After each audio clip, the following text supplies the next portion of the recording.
Good afternoon सगळ्यांना. आता आपण CDPचे जे प्रश्न आहेत ते बघणार आहोत. ज्या विद्यार्थ्यांना बॅच जॉईन करायची आहे, कारण टॉपिक तुम्हाला सगळं येथूनच मिळतात. ज्यांनी टॉपिक माहिती आहे त्यांना प्रश्न सॉल्व करता येतात. फक्त आपली प्रवेश फी 1000 रुपये आहे. त्यामध्ये तुम्हाला सर्व नोट्स, ऑनलाईन टेस्ट ॲप, सर्व प्रश्नपत्रिका उपलब्ध होतात मराठी आणि हिंदीमध्ये. आणि तुम्ही मोबाईल नंबर 9561 99 34 66 यावर संपर्क करू शकतात. आपण आता पहिला प्रश्न बघूया. पहिला प्रश्न आहे, एक प्रगतिशील कक्षा में. आता प्रगतिशील कक्षा जे असेल, प्रगतिशील शिक्षण जिथे येत असेल त्यामध्ये काय लक्षात ठेवायचं, विद्यार्थी अनुभवाने शिकतात, त्यांच्या गरजा पूर्ण केल्या जातात. या संबंधी प्रगतिशील शिक्षणावर तुम्हाला प्रश्न विचारला जाऊ शकतो. प्रगतिशील कक्षा में पाठ्यचर्या किस प्रकार होती है. म्हणजे प्रगतिशील शिक्षणामध्ये पाठ्यचर्या म्हणजे जे तुम्ही पाठ्यपुस्तकावर जे चर्चा असते, बरोबर आहे का नाही, ती कशा प्रकारे असतात किंवा अनुभव आधारित असते का, या संबंधी आलेला प्रश्न आहे. पहिलं, बेहद कठोर होते. जर तुम्ही प्रगतिशील कक्षा आहे याच्यामध्ये जर बेहद कठोर म्हणजे एकदम कठीण जर पाठ्यचर्या केली तर ही पण चालणार नाही. विषय को खंडित रूप से संगठित करती है, जिससे विषयों को कोई पारस्परिक संबंध नाही. म्हणजे जर तुम्ही वेगवेगळे विषय आहेत, बरोबर आहे का नाही, आपण काय करतो, विषय एकमेकास संबंधी किंवा एखादा टॉपिक असेल तो टॉपिक एकमेकांमध्ये संबंधित करण्याचा प्रयत्न करतो. म्हणजे काय, तो पुढचा टॉपिक त्यांना चांगल्या प्रकारे कळेल. पण जर इथे आपण खंडित रूप से म्हटलेले, काय म्हटलं, खंडित जर केला म्हणजे या टॉपिकचा त्या टॉपिकशी काहीच संबंध लागत नाही. आता उदाहरणार्थ गणित घ्या, पहिला टॉपिक तुम्हाला आला तर त्याच्यानंतर दुसरा टॉपिक येईल.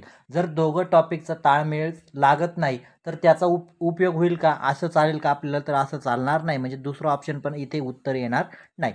तिसरा ऑप्शन काय म्हटलं बघा, बच्चों की रुचिया व क्षमताओं के अनुरूप संघटित की जाते. म्हणजे ज्या मुलं आहेत त्या मुलांच्या क्षमता काय आहेत, त्यांची आवड काय आहे, त्यांना काय आवडतं, हे तुम्ही प्रगतिशील शिक्षणामध्ये माहिती करून घेतली पाहिजे. मग कशा प्रकारे अध्यापन केलं पाहिजे, या सगळ्या गोष्टी, म्हणजे 3 ऑप्शन काय बेस्ट आहे.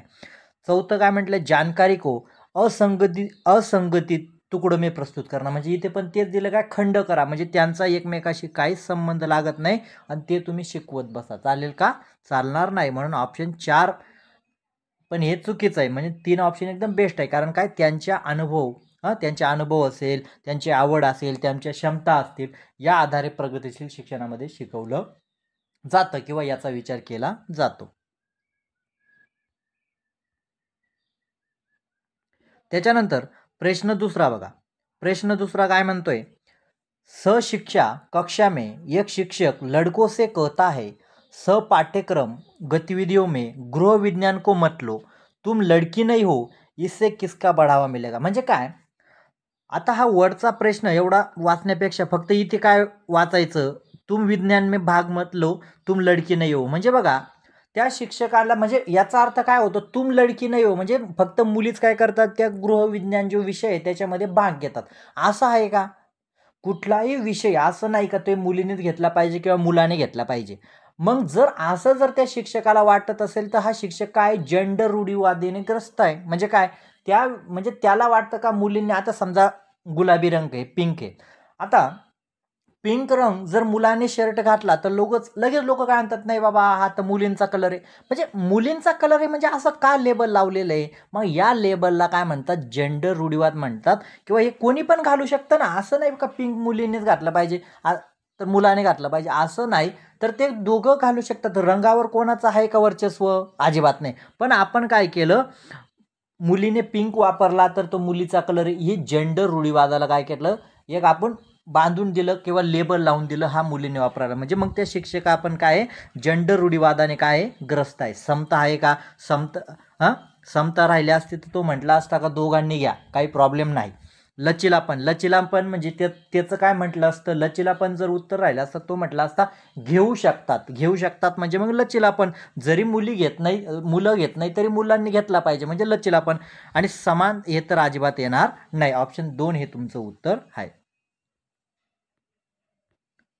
प्रश्न तिसरा बघा. प्रश्न तिसरा काय म्हणतोय, जेवढं तुम्ही काळजीपूर्वक समजून घेणार तेवढाच तुम्हाला काय होईल, फायदा होईल.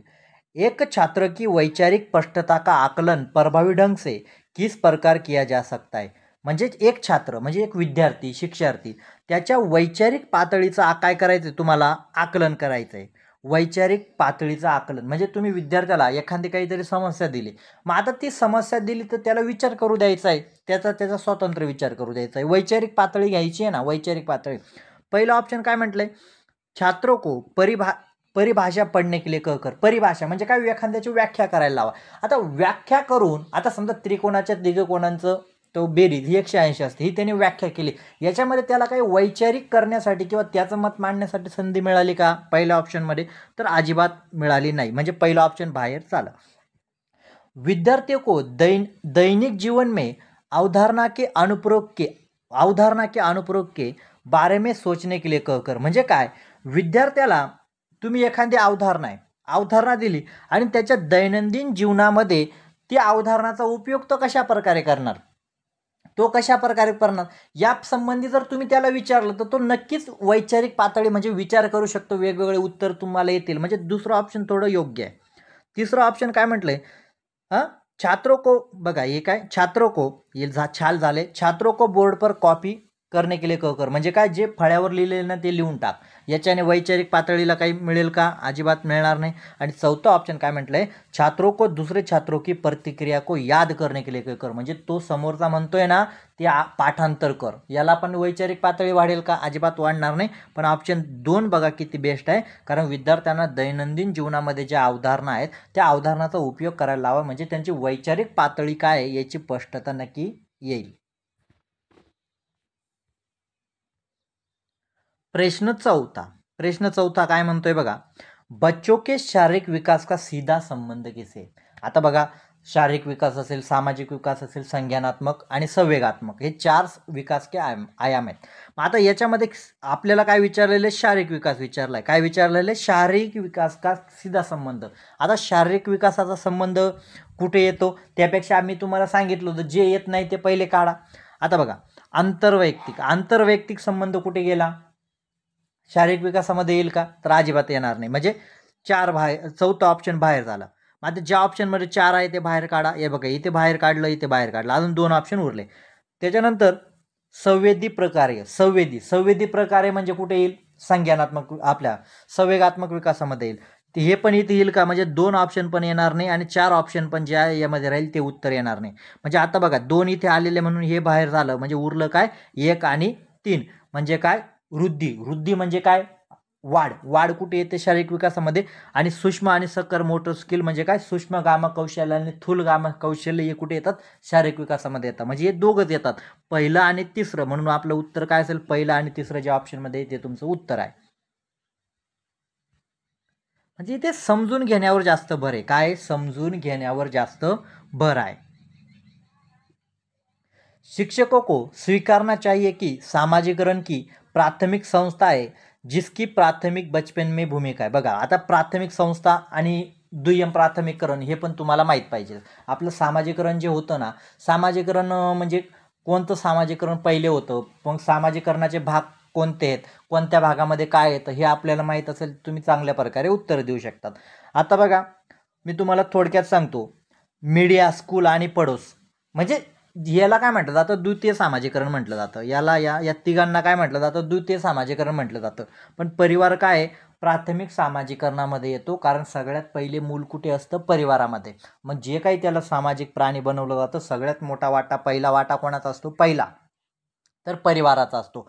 मग ते मूल मोठं झाल्यानंतर ज्या वेळा ते शाळेत जायला लागतं, समाजात जायला लागतं, मित्रांमध्ये जायला लागतं, त्यावेळेला ते द्वितीय सामाजिकरण होत असतं. म्हणजे सामाजिकरण काय आहे, प्राथमिक परिवार हे काय आहे, प्राथमिक सामाजिकरणाचं उदाहरण आहे. प्रश्न आलेला आहे 6वा, जीन पियाजे. खूप महत्त्वाचा सिद्धांत यांनी दिलेला आहे, संज्ञानात्मक विकासाचा सिद्धांत. जीन पियाजे के सिद्धांत के अनुसार किस चरण में बच्चे प्रतीकात्मक खेल करने में सक्षम हो जाते. म्हणजे काय, प्रतीकात्मक खेळ. आता प्रतीकात्मक खेळ जर तुम्ही काळजीपूर्वक टॉपिक अभ्यासला असेल, समजून घेतला असेल, प्रतीकात्मक खेळ जे असतात, म्हणजे बघा, प्रतीकात्मक खेळ म्हणजे लहान मुलांना तुम्ही जर आपण म्हणतो असं गव्हाचं पीठ असतं बघा, गव्हाचं पीठ जर आपण काही दिलं तर ते मुलं काय त्याच्यापासून असं साप बनवतील, परत ते मोडून टाकतील. म्हणजे प्रतीकात्मक काय, म्हणजे एका क्रियापासून ती क्रिया करणे, परत ती क्रिया परत आणणे, म्हणजे काय, साप बनवणे परत त्याची गोळी करून घेणे परत साप बनवणे, म्हणजे प्रतिकात्मक खेळ अशा प्रकारे खेळणे में सक्षम हो जाते. तर कुठे असतं, जे मूल 2 ते 7 वर्षाच्या अवस्थेमध्ये असतं तिला पूर्वसंक्रियात्मक अवस्था म्हणतात, त्याच्यामध्ये ते प्रतिकात्मक खेळ सक्षम हो जाते. परंतु उनकी सोच मूर्त वस्तू तक सीमित राहते, म्हणजे काय, त्यांचे विचार मूर्तपर्यंत सीमित आहे. आता मूर्तपर्यंत सीमित आहे म्हणजे काय, ते काय पूर्वसंक्रियात्मक मध्ये आता नाही येत ना, कारण मूर्त तक सीमित आहे म्हणजे ते मूर्त संक्रियात्मक अवस्थेमध्ये गेलेले आहेत. मग त्यांची सोच सीमित आहे बजाय अमूर्ता की, म्हणजे अजून पण ते काय अमूर्त विचार करू शकत नाही, फक्त मूर्त गोष्टी त्यांच्या डोळ्यासमोर आहे तेच विचार करू शकतात. म्हणजे याचं उत्तर काय, मूर्त संक्रियात्मक अवस्था, कारण त्यांची सोच काय मूर्तपर्यंत सीमित आहे, त्याच्या पुढे ते गेलेले नाही. त्याच्यानंतर आलेलं आहे जीन प्याजे, बघा परत जीन प्याजे के अनुसार बच्चों की सोच वयस्कों से किस प्रकार भिन्न होते. आता जीन प्याजेने काय सांगितलं होतं, लहान मुलं आणि वयस्क यांच्यामध्ये विचारांमध्ये फरक असतो, पण फरक कसा असतो हे तुम्हाला विचारलेलं आहे. पहिला ऑप्शन काय म्हटलं, हे वयस्कों से अलग होते, असं कधी जीन प्याजे म्हटलं नव्हता का त्यांचे विचार अलग असतात. जे आता जे निगेटिव्ह ते काढून बच्चों की सोच बड़ों से कम होते, हे पण कधी म्हटलेलं नाही. बच्चों की सोच वयस्कों से मात्रात्मक रूप से भिन्न होते, अजिबात नाही. पण ऑप्शन 2 बघा काय म्हटलंय, बच्चों की सोच वयस्कों से गुणात्मक रूप से भिन्न होते. गुणात्मक रूप से भिन्न होते म्हणजे बघा, लहान मुलं असतं, लहान मूल त्याला म्हणजे आता लहान मुलं कसे विचार करतात, त्यांना खेळणे पाहिजे, मला खाऊ पाहिजे, खेळायला साहित्य पाहिजे, या संबंधी विचार करेल, बरोबर आहे का नाही. आणि मोठी माणसं संसार संबंधी, घरदारासंबंधी वेगवेगळे विचार, म्हणजे काय, दोघांचे विचार काय आहेत, सारखे आहेत, दोघांचे विचार सारखे आहेत, पण त्यांचं गुणात्मक रूप काय आहे, भिन्न आहे. गुणात्मक म्हणजे लहान मुलांना खेळण्यासंबंधी विचार करतील, त्यांना खाऊ संबंधी, मला खेळायला जायचं आहे, मला गावाला जायचं, मला फिरायला जायचं, असा विचार. पण मोठ्या माणसांचे विचार काय असेल, वेगवेगळे असतील. बघा, एखाद्या दुकानावर गेलं तर लहान मूल काय करेल, ते म्हणेल का मला घरगुती वस्तू घ्यायची आहे, चहा साखर, अजिबात नाही. ते पहिले खाऊचं काय मिळणार आहे ते पहिले ते बघेल. आणि वयस्कर माणूस काय म्हणेल, नाही बाबा मला साखर द्या, हे द्या. म्हणजे मुद्दा कळाला का तुम्हाला, विचार सारखे आहेत, फक्त त्यांचं गुणात्मक रूप हे वेगळं आहे. प्रश्न आहे, जीन प्याजे के अनुसार निम्नलिखित अनुकूलन के भाग आहे. अनुकूलन म्हणजे काय, एखाद्या 2 घटनांच्या नुसार आपण वातावरणानुसार वागतो, म्हणजे अनुकूलन, समावेश, अशा प्रकारचा हा भाग आहे अनुकूलन. आता तुम्हाला मी खूप वेळा सांगितलं की ज्या शास्त्रज्ञांनी ते शब्द वापरले नाही ते पहिले, आता वर जीन प्याजे आले ना, मग फक्त जीन प्याजेचे शब्द आपल्याला माहीत पाहिजे आणि जे वापरले नाही ते पण माहीत पाहिजे. आता अनुबंधन हे कधी जीन प्याजेने वापरले नाही आणि पहाड वापरले, म्हणजे ऑप्शन 3 आणि 4 ज्याच्यामध्ये ते आपलं उत्तर येणार नाही. बघा, चौथ्यामध्ये 3 आणि 4 आलेलं आहे, याच्यामध्ये 4 आलेलं आहे, याच्यामध्ये 3 आलेलं आहे, पण ऑप्शन 1 बघा, 1 आणि 2 म्हणजे समायोजन आणि समावेश काय आहे, अनुकूलनचाच एक भाग आहे. त्याच्यानंतर प्रश्न लेव वाइगोस्कीवर आलेला आहे. कशावर आलेला आहे, लेव वाइगोस्की. लेव वाइगोस्कीने प्रस्तावित किया आहे की सीखना. मग यांनी शिक्षण कसं चालतं, कशा प्रकारे होतो, कुठून होतो, कोणाचा प्रभाव होतो, हे त्यांच्या सिद्धांतामध्ये सांगितलेलं आहे. मग आता ज्याला सिद्धांत माहीत असेल, ज्यांनी बॅच लावलेले, त्यांना मराठीमध्ये सगळे डिटेल दिलेले का सिद्धांत काय आहे, मग त्यांनी कोणकोणता प्रयोग केला, म्हणजे कशा संबंधी प्रयोग केला, हे सगळे तुम्हाला सांगितलं जातं. पहिला ऑप्शन काय म्हटलं, एक सामाजिक गतिविधी आहे, थोडं पॉझिटिव्ह आहे. एक शिक्षण प्रक्रिया, एक सामाजिक गतिविधी कशी आहे मी पण सांगतो. दुसरा ऑप्शन बार अभ्यास आहे. आता लेवायगोस्कीचा जर तुम्ही चांगल्या प्रकारे सिद्धांत केला तर तिथे असं म्हटलं नाही का तुम्ही मुलांना बार अभ्यास करायला लावा. आता बार अभ्यास करण्याचे म्हणजे हा कुठेतरी थॉर्नडाईनचा जो सिद्धांत आहे तिथे अनुकरण करतोय, पण लेवायगोस्कीचा करत नाहीये. अनुकूलन की प्रक्रिया. आता अनुकूलन म्हटलं तर हा जीन पियाजेकडे जातोय, तिसरा ऑप्शन हे येणार नाही. विकास से स्वतंत्र होता. आता विकास काय असं एकजुटीचे म्हणजे एक दुसऱ्यापासून काय असतो, असं आपण म्हणतो ना गुंतलेला आहे. विकास असा स्वतंत्र नाही, गुंतलेला आहे प्रत्येकमध्ये. म्हणजे उदाहरणार्थ शारीरिक विकास असेल, संवेगात्मक असेल, संज्ञानात्मक असेल, एकमेकांमध्ये गुंतलेले आंतरक्रिया दोघांमध्ये होते तेव्हा तो विकास होतो, बरोबर आहे का नाही. असं नाही एखाद्याचा समजा शारीरिक विकास झाला, मग आपण आणि त्याला समजा समाजामध्ये चांगलं वागता येत नसेल, मग आपण म्हणतो का रे तू एवढा मोठा वाढला आणि तुला कुठे काय बोलावं काही कळतं का. म्हणजे याचा अर्थ काय झालं, फक्त शारीरिक विकास होऊन भागेल का, तर त्याचा सामाजिक विकास पण झालेला पाहिजे. म्हणजे काय स्वातंत्र्य तर अजिबात राहणार नाही. पण एक काय म्हटलंय, एक सामाजिक गतिविधी आहे. म्हणजे या लेवाई गोस्कीने काय सांगितलं होतं का मनुष्य असेल, मनुष्य हा प्राणी असा आहे तर जे पण शिकतो ते समाजातून शिकतो. आणि मग त्यामुळे व्यक्तीच्या विकासामध्ये सगळ्यात महत्त्वाचा वाटा यांनी कोणाला दिलेला आहे, समाजाला दिलेला आहे. म्हणजे व्यक्ती भाषा असेल, भाषा शिकत असेल किंवा एखादं कौशल्य शिकत असेल, हे कुठून शिकतो, समाजामध्ये शिकतो. म्हणून यांनी काय सांगितलं, व्यक्तीच्या विकासामध्ये समाजाचं महत्त्वपूर्ण योगदान असतं. समाज का महत्त्वपूर्ण योगदान होत आहे, हे कोणी सांगितलं, लेवाई गोस्कीने. अशा प्रकारचा प्रश्न तुम्हाला येऊ शकतो. फक्त प्रश्न काय होतो, प्रश्न अशा देतात, फक्त काय होतात ते फक्त थोडे बदलून थोडे फिरून फारून आणलं जातं, उत्तर हे असतं. त्याच्यानंतर लेवाईगोस्की याच्यावर प्रश्न आलेला आहे. लेवाईगोस्कीचा सिद्धांत. लेवाईगोस्की के अनुसार विशेषज्ञों को बच्चों को समीपत विकास का क्षेत्र, समीपत विकास का क्षेत्र म्हणजे काय, समीपत विकास का क्षेत्र म्हणजे तुम्हाला त्या लेवलपर्यंत त्या विद्यार्थ्यांना पोचवायचं आहे. समीपत झेडपीडी, झेडपीडी समीपत विकास का क्षेत्र.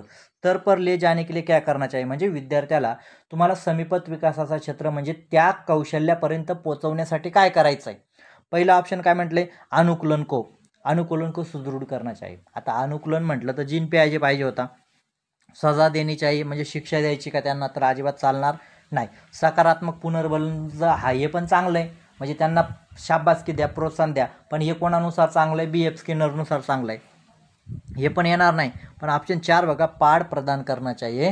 म्हणजे विद्यार्थ्यांना जर तुम्हाला त्यांच्या स्तरापर्यंत म्हणजे ते कौशल्यापर्यंत त्यांना पोचवायचं आहे तर तुम्हाला पाड प्रदान करना चाहिए. म्हणजे वेळेप्रसंगी काय करावे लागेल, तुम्हाला मदत करावी लागेल, परातीकरण द्यावं लागेल, आलंबन द्यावा लागेल. हे बघा, हे 10 प्रश्न मी घेतलेले. आता तुम्हाला हे 4 प्रश्न मी तुम्हाला स्वतः देतो, तुम्ही याचे कमेंट बॉक्समध्ये प्रत्येकाने उत्तर द्यायचे आहेत. कमेंट बॉक्समध्ये हे बघा, हा एक प्रश्न आहे, याचं उत्तर कमेंट बॉक्समध्ये. प्रश्न 11 जे उत्तर आहे ते 11, 1, 2, 3 काय उत्तर आहे ते तुम्ही टाकायचं कमेंट बॉक्समध्ये. हा एक प्रश्न आहे. त्याच्यानंतर हा एक प्रश्न आहे. प्रश्न डायरेक्ट सोपा आहे, फक्त फिरून फारून विचारलेला आहे. हा एक प्रश्न तुम्हाला विचारला गेलेला आहे, याचं पण उत्तर कमेंट बॉक्समध्ये मला पाहिजे. प्रश्न 13 याचं पण उत्तर कमेंट बॉक्समध्ये द्या. कमेंट बॉक्समध्ये उत्तर द्या. आणि हा शेवटचा प्रश्न, याचं उत्तर कमेंट बॉक्समधून तुमच्याकडून अपेक्षा आहे. कारण उत्तरं तुम्ही देण्याचे, कारण सगळ्या गोष्टी मी जर तुम्हाला समजवत राहिलं तर मग तुम्ही पण काहीतरी तुम्ही सगळं माझ्यावर अवलंबून राहणार. तुम्हाला पण 4 प्रश्न, आता समजा मी 4 दिले, तुमचे 4 परफेक्ट आले तर समजून घ्यायचं का आपली जी दिशा आहे ती योग्य चालू आहे. आणि जर आपल्या इथेच 4 पैकी 2 चुका होत असेल तर मग आपण समजून जायचं का नाही आपलं काहीतरी चुकतंय. आणि सगळ्यात महत्त्वाचं, कमेंट बॉक्समध्ये उत्तर देताना समोरच्याने दिलंय म्हणून मी ते देतोय असं करू नका. तुमच्या मनाला पटेल ना ते उत्तर द्या, आपण त्याच्यावर स्पष्टीकरण घेऊया. चुकलं असेल तर चुकू द्या, आज चुका होईल, उद्या चुका होणार नाही. आणि ज्या विद्यार्थ्यांना बॅच जॉईंट करायचे, बॅच जॉईंट करण्यासाठी तुम्हाला पहिले पण दिलं जातं टॉपिक, तिथे पण माहिती झाली, इथे पण तुम्हाला माहिती दिली जाते. बॅच जॉईंट करा, कारण हे सगळ्या अडचणी कशा आहेत, तुम्हाला टॉपिक माहीत नाही म्हणून एवढ्या अडचणी तुम्हाला निर्माण झालेल्या आहेत. प्रत्येकाने बॅच जॉईंट करा, तुम्हाला प्रत्येक विश्लेषण, प्रत्येक बारीक प्रश्नांचं विश्लेषण मिळेल. विश्लेषणाशिवाय तुम्ही काहीच करू शकत नाही. बारीक प्रश्न समजून घ्यायचे असेल तर त्यासाठी बॅच महत्त्वाची असते. त्यामुळे प्रत्येकाने बॅच जॉईंट करा आणि जास्तीत जास्त विद्यार्थ्यांपर्यंत काय करा, हा व्हिडिओ नक्कीच पोचवा. आणि व्हिडिओ लाईक करा, व्हिडिओ सगळ्यांनी लाईक करा. खूप विद्यार्थ्यांना सांगावं लागतं व्हिडिओ लाईक करा असं.